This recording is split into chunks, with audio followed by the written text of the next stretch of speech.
Olá a todos, sejam muito bem-vindos a mais um vídeo do Psicoandrologias, um canal para nós falarmos um pouco sobre a psicologia masculina, como funciona a mente do homem, como é ser homem na sociedade atual. Olá a todos, para o vídeo de hoje, originalmente eu tinha pensado em mostrar os resultados da pesquisa realizada pelo pessoal da USP sobre como as pessoas estão lidando com o isolamento social nesse período de pandemia, né? Só que eu acabei desistindo porque eu acho que estão faltando muitas informações. Eu não gostei dos relatórios que o pessoal fez. Algumas perguntas, ou melhor, algumas respostas não estão me fazendo muito sentido. Eu acho que eles usaram só como amostra o pessoal que faz psicoterapia lá na USP. Eles só deram o número total de participantes que participaram da pesquisa, então 621 homens, 5.370 mulheres, e a porcentagem de pessoas que escolheram cada resposta. Então, eu não consegui, só com essas informações, fazer algum teste estatístico que me permitisse ter uma ideia do quão grande é a diferença, ou se é uma diferença significativa entre homens e mulheres. Eu acho que até tem, talvez o Q quadrado só com essas informações para ser suficiente, mas eu não consegui fazer manualmente. Eu acho que me falta um pouco de conhecimento estatístico. Não sei se alguém aqui tiver algum conhecimento mais detalhado sobre estatística e souber calcular o impacto da diferença entre dois grupos só com porcentagem e o N de participantes e quiser as pesquisas, eu passo e depois me passa os resultados para poder fazer um vídeo. Aqui então eu peguei só um pedacinho para mostrar para vocês a diferença, os sentimentos que as pessoas estão tendo nesse período de pandemia. Homens temos 10 categorias, mulheres temos 12. Nas mulheres nós temos um número bruto e um número em porcentagem, nos homens nós temos só a porcentagem. Aqui nos homens nós temos o nome de todas as 10 categorias listadas. Aqui nas mulheres nós temos 6, sendo que a ansiedade por algum motivo aparece 2 vezes. Então, e aqui o nome das mulheres, o nome dos sentimentos aparecem de 2 em 2 barras, colunas, né? Mas de acordo com a parte escrita do relatório, o texto corrido, cada uma delas, elas estão na verdade em ordem de tamanho, né? Então, a irritação aqui está na terceira barrinha, mas ele se refere na verdade à segunda barrinha. Então, eu não sei dizer. A ansiedade aparentemente é uma diferença bem significante entre homens e mulheres. Só 3,4% dos homens dizem que estão se sentindo ansiosos, enquanto em mulheres a coluna é essa daqui. 40,7% das mulheres afirmam estar ansiosas. Então, parece uma diferença bem grande, bem significativa, né? Agora, irritação nos homens deu 43,10%, nas mulheres deu 48,6%, uma diferença de mais ou menos 5,5%. Não sei se isso é grande o suficiente para dizer que existe uma diferença, ou se essa diferença pode ser só atribuída a uma coincidência ou a um erro estatístico. Não sei. Se alguém tiver interesse, pode entrar em contato. Então, sobre o que a gente vai falar hoje? Hoje a gente vai falar sobre as 5 formas naturais e instintivas de lidar com o estresse na espécie humana, né? Então, as duas mais famosas são a luta ou fuga. Aqui, luta ou fuga, esse mecanismo de lidar com estresse e com situações ameaçadoras foi descrito pela primeira vez em 1930. Então, já virou famoso, praticamente todo mundo já deve ter ouvido falar, né? Luta ou fuga não necessariamente precisa significar luta ou fuga no sentido literal. O luta pode ser qualquer coisa que elimine a fonte de estresse de uma vez por todas, e a fuga pode ser você fazer algo que se livra dela temporariamente, mas não existe nenhuma garantia de que ela não vai voltar futuramente. Esse mecanismo ele existe em praticamente todas as formas de vida, pelo menos animais, acredito eu, né? Está muito ligado ao sistema nervoso autônomo, principalmente aos hormônios chamados catecolaminas, que os mais famosos são a epinefrina e norepinefrinas, mas eles são influenciados por outros hormônios também, principalmente o cortisol, também conhecido como hormônio do estresse, né, e os hormônios sexuais masculinos. Algumas pessoas vão incluir uma terceira categoria, que é o congelamento ou paralisia. Então, diante de algumas ameaças, nem sempre nós lutamos ou saímos correndo. Às vezes a gente simplesmente congela, a gente fica sem reação. E essa aparentemente é a melhor reação em algumas situações. Muitos animais não atacam se você se finge de morto. É um mecanismo diferente, né? Mas muitas pessoas vão considerar o congelamento como um tipo de fuga também, porque você não está se livrando da fonte de estresse permanentemente. É apenas uma fuga temporária. E em 2000, Shelley Taylor e suas colegas publicaram um artigo na Psychology Review, no qual elas reclamaram de que esse mecanismo de luta ou fuga ele parece ser muito bom para a gente entender como os homens lidam com o estresse, mas ele não explica muitas reações das mulheres quando lidam com o estresse. E segundo elas, faz até sentido que as mulheres teriam desenvolvido outros mecanismos que não a luta ou fuga, porque até uns 50, 100 anos atrás, as mulheres passavam praticamente a vida adulta inteira grávidas ou amamentando, às vezes os dois.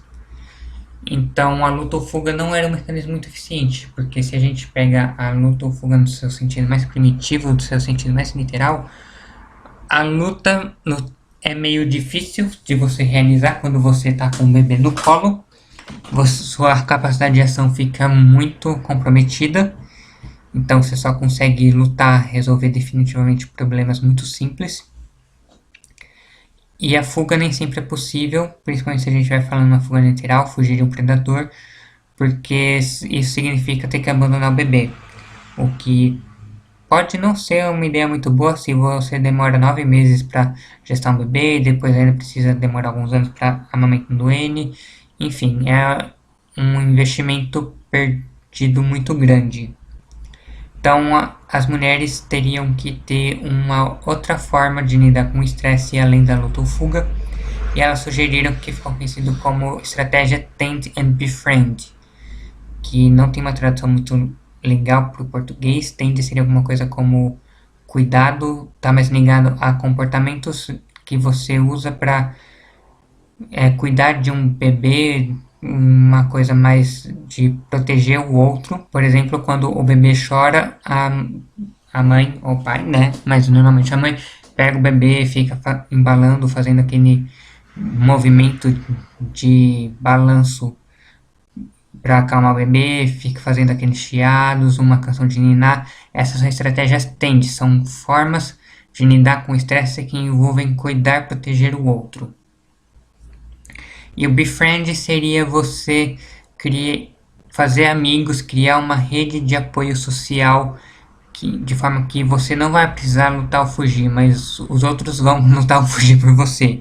Vão lutar por você, lutar no seu lugar, ou criar condições para que você possa fugir, ou alguma coisa do tipo. Então, ao invés de você fazer a luta ou fuga, você vai buscar apoio social. E elas vão argumentar que isso aparentemente é universal, é feito no mundo todo, né? Não é exclusivamente, não é uma característica exclusiva dos humanos, é observado em outros primatas, é observado até mesmo em roedores, em ratos, e utiliza sistemas, mecanismos cerebrais diferentes da luta ou fuga. Então ele envolve mais a ocitocina, que é também conhecido como hormônio do amor, ou hormônio da afinação, hormônio do afeto, como vocês querem chamar. Ele está envolvido na vinculação mãe-bebê, está envolvido no sentimento de paixão entre um casal romântico sexual, está envolvido na amizade. Então é um hormônio que está muito ligado a essas situações de busca de afiliação, busca de contato social. A ocitocina, aparentemente, o efeito dela enfraquece diante da testosterona e é fortalecido diante de hormônios sexuais femininos, principalmente o estrogênio. Então é um mecanismo completamente separado da luta ou fuga, e isso justificaria o fato de os homens geralmente se usarem mais luta ou fuga, enquanto as mulheres usarem mais o cuidado e amizade, o tend and befriend. Então aqui uma representação gráfica, né? essa é a tend e essa é a befriend.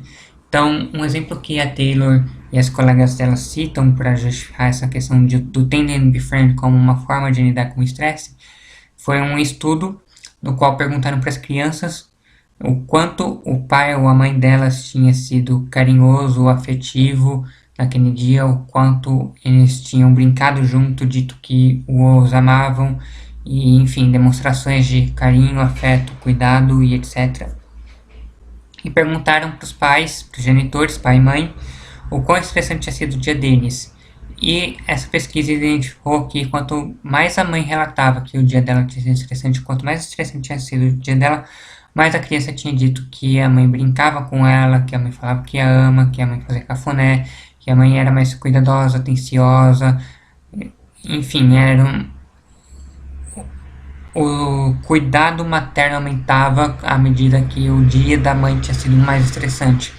Enquanto o pai era o contrário, quanto mais estressante ele dizia ter sido o dia, mais a criança dizia que o pai era frio, distante, não interagia, não falava. Então parece que a gente pode dizer que o pai estava usando mais de luta ou fuga, mais especificamente fuga, né? Porque se fosse luta, provavelmente ele estaria agressivo, nervoso, estourado. Então, muitos casos de brigas conjugais provavelmente se devem a isso, né? O homem ele está em uma situação de estresse, então o mecanismo de luta ou fuga dele foi ativado. Ele provavelmente para tentar proteger, não descontar em cima das pessoas que ele ama, da família, ele se fecha em si mesmo, ele recorre à fuga. E aí as pessoas ficam com a história de você tem que falar porque falar faz bem, porque você vai sentir melhor da pessoa falar, porque eu tô aqui, mas a fuga não é mais uma opção, a pessoa fica incapacitada de fugir, então ela inconscientemente, ela automaticamente recorre à luta, porque se você está em perigo e você não pode fugir, a sua única alternativa é lutar contra aquilo que te põe em perigo e te ameaça. Enquanto com as mulheres a gente vê o contrário, né? Às vezes a mulher ela tá estressada, ela começa a chorar, reclamar do fonte de estresse dela, e o homem, na maioria das boas intenções, tenta resolver o problema para ela, deixar ela sozinha chorando, e a hora que ela volta, ela fica mais, ela chora ainda mais, fica muito mais brava com ele, porque ele, ao invés de ouvir o desabafo dela, foi resolver o problema dela, ela não queria que ele resolvesse o problema dela. Então, entender essas diferenças nas formas das pessoas lidar com o estresse são muito importantes para a gente poder evitar ou melhorar os nossos relacionamentos, né? Que nos leva a esse último slide, como melhorar os nossos relacionamentos. Então, quando a gente vê que uma pessoa que a gente se importa está estressada, a primeira coisa que a gente deve fazer é identificar se ela está num mecanismo de luta ou fuga ou se ela está num mecanismo de cuidado ou amizade. Se ela estiver no modo luta ou fuga, não lute com ela. Se ela tentar te agredir verbalmente, não revide, simplesmente deixa ela quieta, deixa ela fazer os pensamentos dela, deixa ela recorrer à fuga. Se ela estiver fechada, não quiser conversar, não insista por enquanto, porque se você insistir, ela pode acabar mudando para o mecanismo de luta. Ela pode ir para uma agressão verbal, talvez em alguns casos até uma agressão física, e aí só vai piorar a situação. Então deixa ela se acalmar sozinha, deixa o estresse passar, e aí depois que o estresse passar, que ela já não estiver mais no modo luta ou fuga, você conversa com ela, usa o método Tend and Befriend. Agora, se ela estiver no modo Tend and Befriend, no modo cuidar de amizade, não tente resolver o problema dela de imediato, nem a deixe sozinha, pensando com os próprios, sozinha com os próprios pensamentos. Mas ofereça um ombro amigo, mostre que você é uma pessoa de confiança com quem ela pode cuidar, que você faz parte da rede de apoio social dela. E depois que ela estiver mais calma e tudo mais, aí você pode deixar seus próprios pensamentos.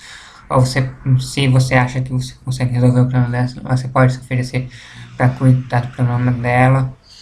E assim, evitando maus entendidos, a gente consegue melhorar a comunicação, que é a chave para um relacionamento bem sucedido. O vídeo de hoje é isso, espero que vocês tenham gostado. Se gostaram, cliquem no botão de curtir, deixem a opinião de vocês nos comentários, compartilhem com os amigos. Se você está chegando agora, inscreva-se no canal.